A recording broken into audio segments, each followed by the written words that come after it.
Hey guys, thanks for tuning in. Today you're about to see this car get fully restored in terms of its paint. You won't be seeing a whole lot of me in this video because we had a subscriber named Joel from Rolley Motorsports come out to do the work. So I'm going to cut over to him explaining his process, and then I'll catch up with you near the end of the video for a summary and to give you my impressions. Hey everyone, Joel with Rolley Motorsports here. Welcome back. Yesterday we had the 535 and we fixed the mechanical issues with the Vano solenoids. We got the Chinese high sports out of there. And today we're gonna see what we can make this car look like. So right now it looks really bad. And the two factors that affect the value of a car, first is mileage and second is appearance. So we are gonna see what we can do to this thing. First, I'm going to tell you what we're going to do and what we're going to use, and then we'll have some time-lapse videos and stuff, and when it's important, we'll stop it, and so you can see what we're actually doing. We're just going to do a test area right now because we want to see what we can do to it, and then we have a few other mechanical things to iron out, and then we'll complete the detail. But right now is just see what can we get done. So we're going to wash the hood, the left quarter panel, and the deck lid, the trunk lid. So we'll wash it all so we're working with a clean space. And then I'll tape off the hood, tape off the trunk lid, and tape off the quarter panel to get a good 50-50. And so after we wash it, the first thing that we're going to use is an iron remover. And I have nano skin. After we do that, we'll go ahead and we will use the Chemical Guys OG clay bar. So you can find that anywhere. We're using Chemical Guys wash with an Amazon foam cannon. And once that's done, once we have it washed, iron remover, clay, then we'll go ahead and do the paint correction. For that, we're using a Rupus Bigfoot polisher, and we'll use the coarse microfiber pad, and then we'll finish it up with a fine pad and a fine polish. And then we will use a ceramic coat, and I use jade quartz. It's a good product, it lasts long, and it's not terribly expensive. So come on, let's see what we're gonna do. Okay, so now that we have a close-up here, you could see there are a lot of swirl marks. We're gonna try and take care of all of those and see if we can get a nice mirror finish. We'll come back to the quarter panel. Okay, and same thing with the rear quarter panel here. We're gonna tape it off right here. We're gonna polish this right here, and you can see these big scratches for the before and afters. I'm not sure about this one, we'll see. That one should have no problem. And we're just gonna hit right here on the top. We won't hit underneath on the license plate. So let's get started.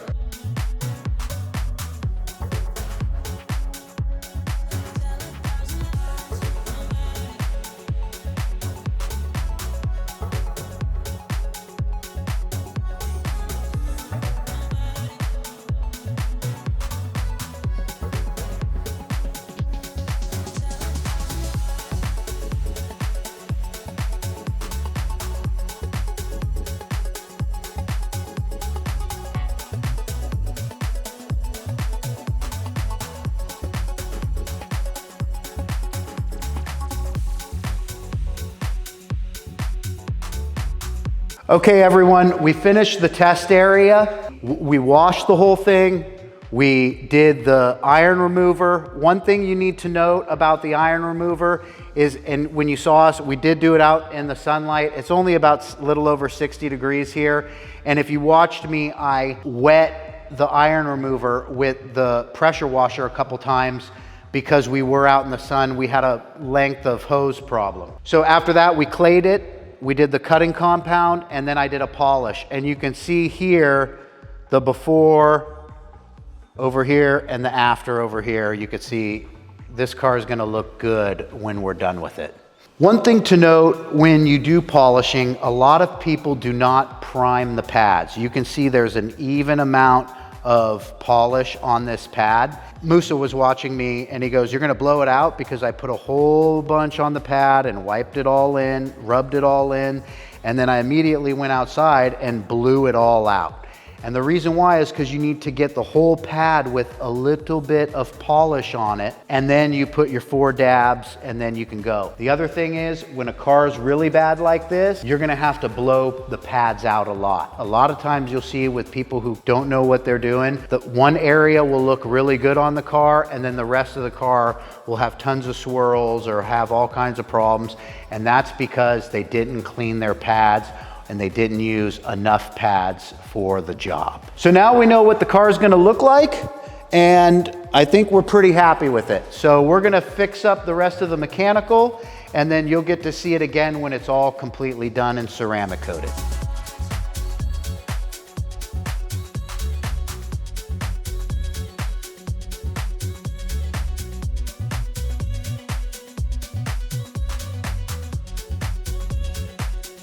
Hey everyone, Joel from Rolley Motorsports back again, and now we are complete. You saw the ending there of me finishing ceramic coating the car, and now it's done. It took us a little bit longer because we had some water access issues, but we got those sorted out. One of the things, I know a lot of people want to see this as a DIY on a paint correction, and this kind of isn't so much a DIY, and here's the reason.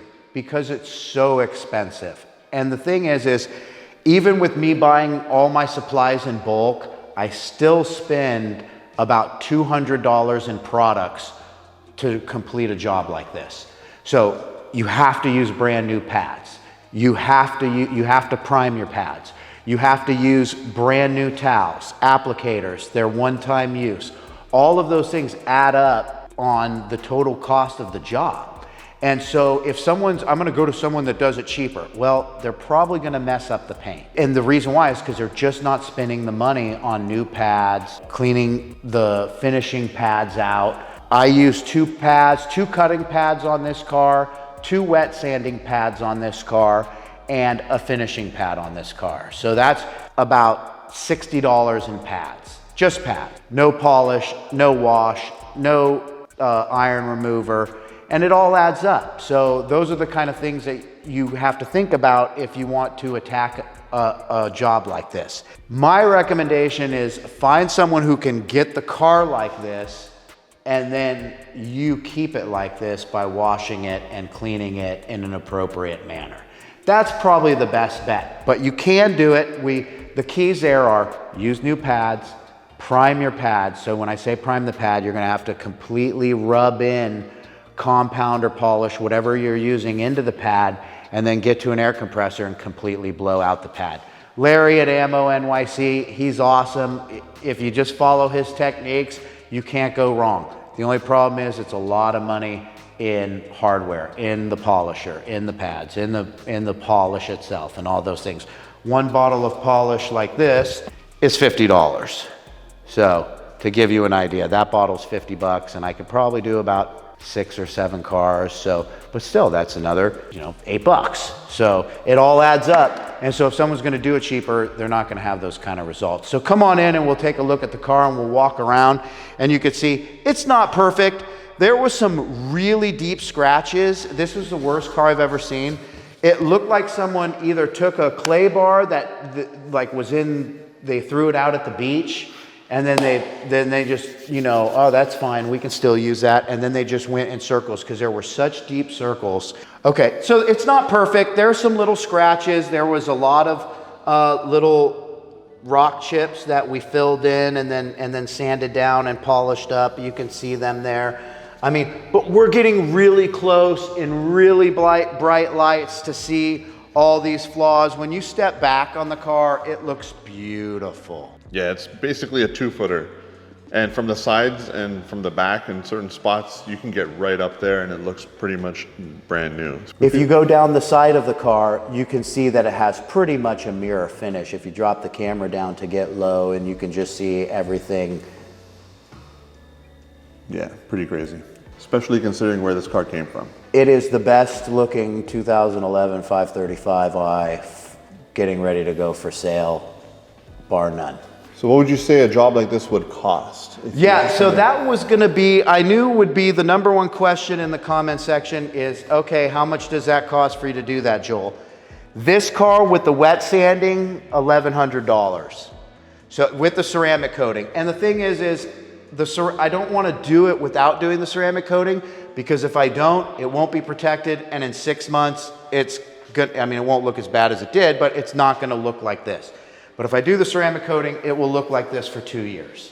Okay, what would you say in terms of man hours for a job like this? So this car would take me, if I had access to just a car and that's all I was doing was just a car, it would take me 2 days. Okay. New cars I can do in 1 day. And new cars, if you have a new car, I love to do new cars. I can do them in 1 day, and it's about $600 to $800 depending on the size of the car. This would be about $700, $750. And then if it's a really big car, it would be more like a big SUV. But the reason why is because the steps, even with a new car, are still the same. It's just how much time I spend on each step. Obviously, this has a lot of wet sanding, a lot of polishing. The other ones have a little bit of polishing, but they're still getting all the steps. Sorry for the focus shifting here. It's funny that the camera is having trouble even focusing because it's so reflective. Yeah, so I guess the main point he was trying to make is the fact that you have to do the steps regardless. You probably would have to spend a similar amount of money in materials, whether the paint's pretty good or it's really bad. It's just more about how long will it take you in between steps. How could a viewer reach you if they wanted to get this type of work done on their car in SoCal? Yeah, so if you're in San Diego County or Orange County and you want to get this done, go ahead. You can go to my website, which is rolleymotorsports.com, ROLLEY motorsports.com. You can shoot me an email, joel@rolleymotorsports.com, or you can get me on Instagram @Rolley Motorsports, but don't call the number that's on my website, because all I get is sales calls, and it's hard when you're trying to put an engine together and you're getting constant sales calls, so I don't even answer that anymore. So just hit me on Instagram or send me an email, joel@rolleymotorsports.com, and we can set something up. Like I said, this car would be about $1,100, but it really is worth it. I saw one person put in the comments section about Restore FX, and I did go look at that, and it's $249 a panel. So 1, 2, 3, 4, 5, 6. 12 panels, depending on whether or not they count bumpers and side skirts as panels. So that's like $2,500. So $1,100 is better. So, anyways, we'll see you next time, and I will be doing a little bit of interior details. I'm going to clean the seats and pull out the steamer and the carpet hot water extractor, and we're going to make it brand new on the inside. So we'll see you next time. So as you can see, it's quite the restoration. The car is looking phenomenal. Considering where it came from, I think it's really a great result. So I'll be honest, detailing isn't my forte. If you guys want to tackle this yourself, I think you could probably get around 60 to 70% of this result if you just compound it and maybe threw some wax on it. But in terms of the paint looking flawless or nearly flawless, like in this case here, when it almost looked like it was unsavable, I think a professional is the way to go. And I say that due to the amount of experience required, because it's going to be at least $300 in materials, plus at least probably 20 hours, maybe 16 to 20 hours worth of work to get to this result. That assumes that you don't make any mistakes and need to do extra work, or maybe not take care of your pads, etc. So I believe this car is a genuine one-footer now. You know, for most spots you can get right up to the paint and be impressed. And there's some spots where it's not perfect, but we weren't going for perfection on a daily driver. The panels are very straight. They don't have any chips, nicks, or dings, which is really impressive. Maybe a couple on the passenger side. The front bumper seemed like it was a hopeless cause, but truthfully, you could probably get within 2 or 3 feet of it and say it's decent, which is quite the accomplishment in terms of detailing. All right, and special thanks to Joel again. I'll be putting a link in the description if you guys want to reach out and you're in SoCal. In the next video, we'll be restoring the interior. Look forward to that. If this is the first video you're catching of mine, please consider subscribing. If you liked it, please give it a like so it rank higher. Thanks for watching.